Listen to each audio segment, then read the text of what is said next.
सूत्र में प्रवेश के पहले पीछे मैं आपको कहा था कि मंत्र के संबंध में कुछ कहूंगा।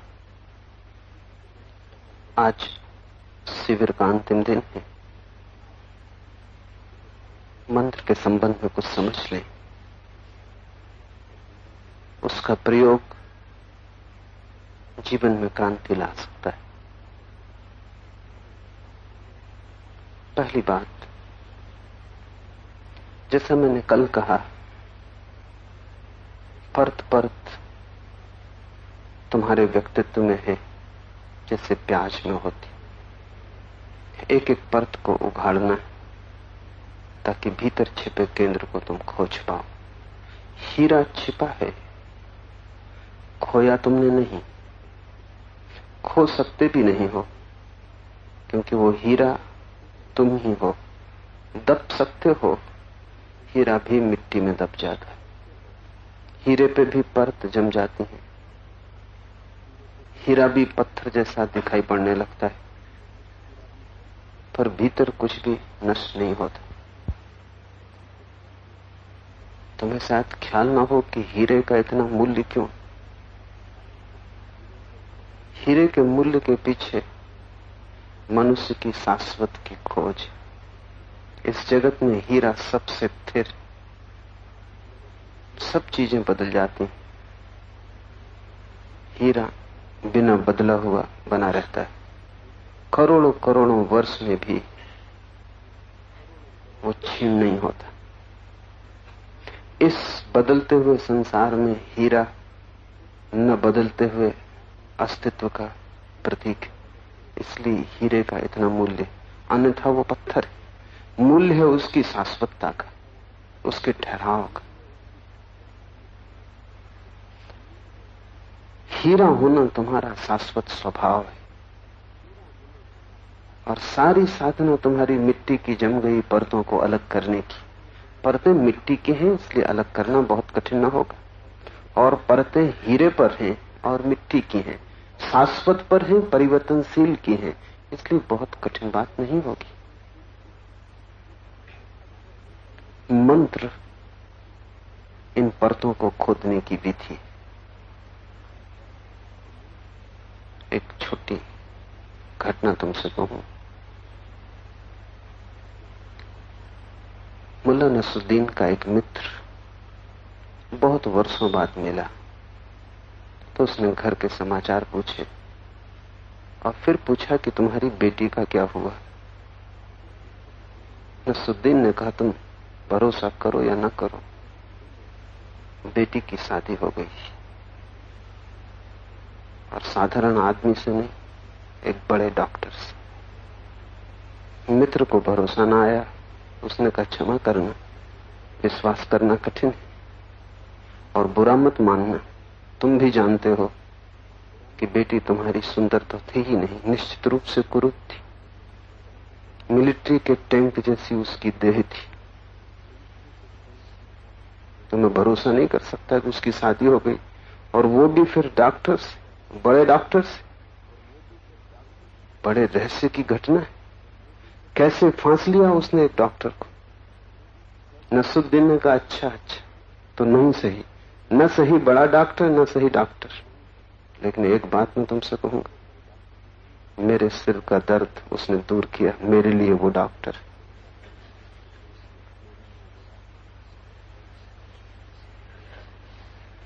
जो सिर का दर्द दूर करे वो डॉक्टर, और जो सिर को ही दूर कर दे वो मंत्र। न रहेगा बांस, न बजेगी बांसुरी। सिर जब तक है तब तक दर्द होता ही रहेगा। ऐसी भी विधि है जिससे सिर दूर हो जाए। तुम्हारी सारी तकलीफ तुम्हारा सिर, तुम्हारे विचार है, विचारों का ऊहापोह चिंतना है। अगर विचार खो जाएं तो सिर खो गया। तब तुम तो रहोगे, लेकिन मन न रहेगा। मन को जो मार दे वो मंत्र। मन की जिससे मृत्यु घटित हो जाए वो मंत्र। और मन जब नहीं रह जाता तो तुम्हारे और शरीर के बीच जो सेतु है वो टूट जाता है। मन ही जोड़े हुए है तुम्हें शरीर से। अगर बीच का सेतु, बीच का संबंध टूट जाए तो शरीर अलग, तुम अलग हो जाते। और जिसने जान लिया अपने को शरीर से अलग और मन से शून्य, वो शिवत्व को उपलब्ध हो जाता है, वो परम केवली। इसलिए मंत्र को समझ लें। मंत्र की परिभाषा जिससे सिर ही खो जाए, मन न बचे। और ये जो परतें हैं शरीर की, मन की, इनको काटने की विधि, एक एक कदम बढ़ना जरूरी और धैर्य रखना होगा, क्योंकि मंत्र बहुत धीरज का प्रयोग है। अधैर्य जिनके मन में बहुत ज्यादा है, उन्हें मंत्र से लाभ न होगा, नुकसान हो सकता है। इसे पहले समझ लें, क्योंकि वैसे ही तुम काफी परेशान हो। मंत्र और एक नई परेशानी बन जाएगी अगर अधैर्य हुआ। मैं एक स्टेशन से गुजर रहा था, खिलौनों की एक ठेले पर एक खिलौना मैंने देखा। वो चिल्ला चिल्ला के खिलौना बेचने वाला कह रहा था कि कोई बच्चा इस खिलौने को तोड़ नहीं सकता, ये अनब्रेकेबल है। तो मैंने सोचा खरीद लूं, नसरुद्दीन के बच्चे के काम आएगा, क्योंकि उसकी पत्नी सदा यही रोना रोती रहती, खिलौना घर तक नहीं आ पाता और लड़का तोड़ देता। उसे मैंने खरीद लिया। उसके दाम भी ज्यादा थे और मजबूत भी था। दिया नसरुद्दीन की पत्नी को बेटे के लिए। पति पत्नी दोनों प्रसन्न हुए कि इसको वो भी न तोड़ पाएगा, हम भी न तोड़ पाएंगे। सच में ही खिलौना मजबूत था। 7 दिन बाद उनके घर गया, पूछा तो पत्नी कहने लगी बड़ी मुसीबत हो गई। मैंने पूछा क्या उसने वो खिलौना तोड़ दिया? पत्नी ने कहा नहीं, वो खिलौना तो नहीं तोड़ पाया, लेकिन उस खिलौने से उसने सारे खिलौने तोड़ डाले, घर के सब दर्पण तोड़ डाले। और अब आत्मरक्षा के लिए हमें कुछ उपाय करना पड़ेगा। वो खिलौने का अस्त्र की तरह उपयोग कर रहा है। तुम वैसे ही विक्षिप्त दशा में हो। मंत्र से विक्षिप्तता टूट भी सकती है, बढ़ भी सकती है। वैसे ही तुम बोझ से भरे हो और नया मंत्र और एक बोझ ले आया। इसलिए एक अनहोनी घटना रोज घटती है कि जिनको तुम साधारणतः धार्मिक आदमी कहते हो, वो साधारण सांसारिक आदमी से ज्यादा परेशान हो जाते, क्योंकि उसको संसारी को संसार की परेशानी, उनको संसार की तो बनी ही रहती, धर्म की और जुड़ जाती, वो प्लस। उससे कुछ घटता नहीं, बढ़ता है।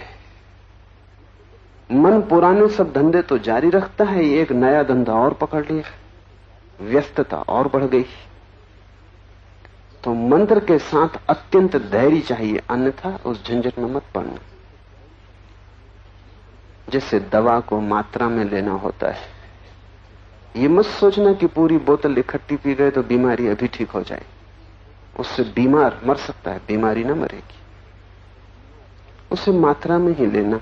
और मंत्र की मात्राएं बड़ी होम्योपैथिक हैं, बड़ी सूक्ष्म। तो बहुत धैर्य की जरूरत है, वो पहली जरूरत है। फल की बहुत जल्दी आकांक्षा मत करना, वो जल्दी आएगा भी नहीं, क्योंकि ये परम फल है। ये कोई मौसमी फूल नहीं है कि बोया और 15 दिन के भीतर आ गया। जन्म जन्म लग जाते हैं।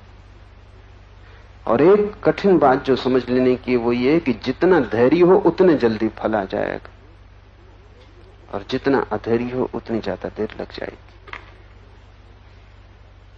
एक आदमी जा रहा था रास्ते से, उसका जूता उसे काट रहा था। जूता छोटा था,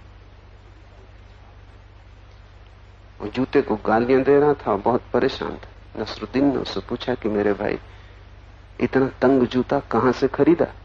वो आदमी वैसे ही जला बुना था, वैसे ही क्रोध में था। उसने कहा जूता कहां से खरीदा?